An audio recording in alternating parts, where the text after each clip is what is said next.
All right, let's look at metric conversions. We've got 3 kilometers, and we want to find out how many meters will go into 3 kilometers. You start out by writing what you're given, so you have 3 kilometers. You always divide by what you're given in order to cancel it, so we're going to divide by kilometers, and we're going to multiply by the base unit. The metric base unit in this problem is the meter, and we're mainly going to be working with distance. The base unit is the meter. For time, the base unit is the second. For temperature, the base unit is the Kelvin. For mass, the base unit is the gram. We're primarily going to be working with those. Now, then you look at this and you say, okay, what does kilo mean?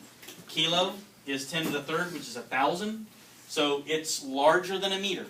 The larger quantity always gets the 1, and the other unit always gets the number that the prefix represents. So kilo is 1,000. That means that it takes 1,000 meters to fit in 1 kilometer. Now, this is a conversion factor. Okay, so this is the method of converting from one unit to another. And this means that this distance has to equal this distance. And 1,000 meters has to equal 1 kilometer. So you're really multiplying by one quantity, one idea. When you divide by kilometers, they cancel. You're left with meters. And this is just 3 times 10 to the third meters. All right, number 2. We're going from 5 kilometers to centimeters. Now, a kilometer is a large unit. A centimeter is a very small unit. On the meter stick, there are 100 centimeters in a meter. So this is 1/100th of a meter. So it's going to take a lot of centimeters to go into 5 kilometers. So you know, just conceptually, that you're going to end up with a really large number. We always write what we're given, 5 kilometers.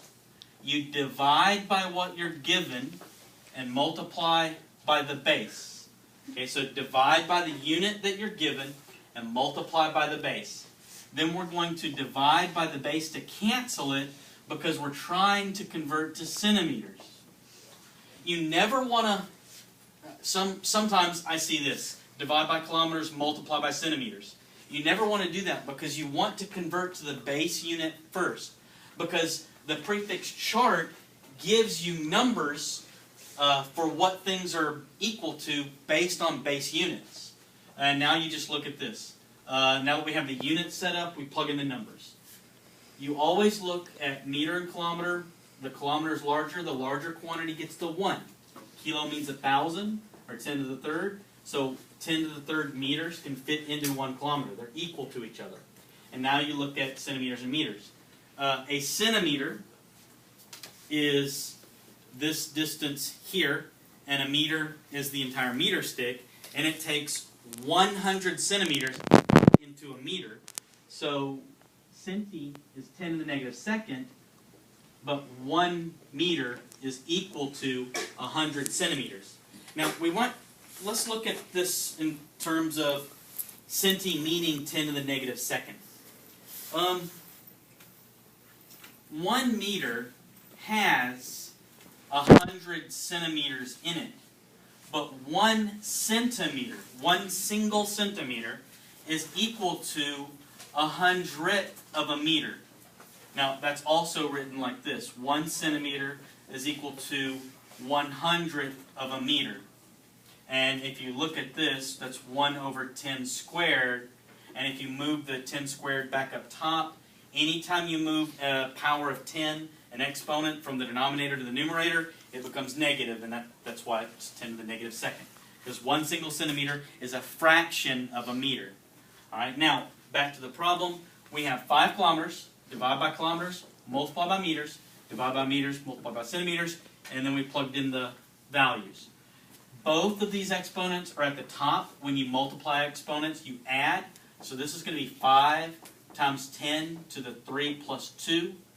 And that's going to be 5 times 10 to the 5th. You do have to show all of your work. All right, now let's go on to number 3. Okay, always write down what you're given. You're given 10 millimeters. You divide by what you're given and multiply by the base. You have millimeters. The base for this is the meter.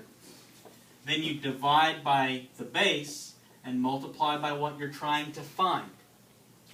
Now you have to look at this and find out what's the larger quantity. Milli means 10 to the negative third, so it's a really small unit. This means that 1,000 millimeters can fit into 1 meter. So 1 meter has 1,000 millimeters in it. Let's write that out like this. 1 meter is equal to 10 to the third millimeters, but 1 millimeter is 1,000th of a meter. And you would write that as 1 over 10 to the third, which is 10 to the negative third meters. So 1 millimeter is 1,000th of a meter. Okay, back to this. Between a centimeter and a meter is larger, and it takes 100 centimeters to fit into a meter. Now, these are set up differently than the previous problem. Both exponents are on top. The 10 to the second is in the numerator, and the 10 to the third is in the denominator. When you divide exponents, you subtract. So this is going to be 10 times 10 to 2 minus 3 centimeters. And 10 times 10, 2 minus 3 is negative 1.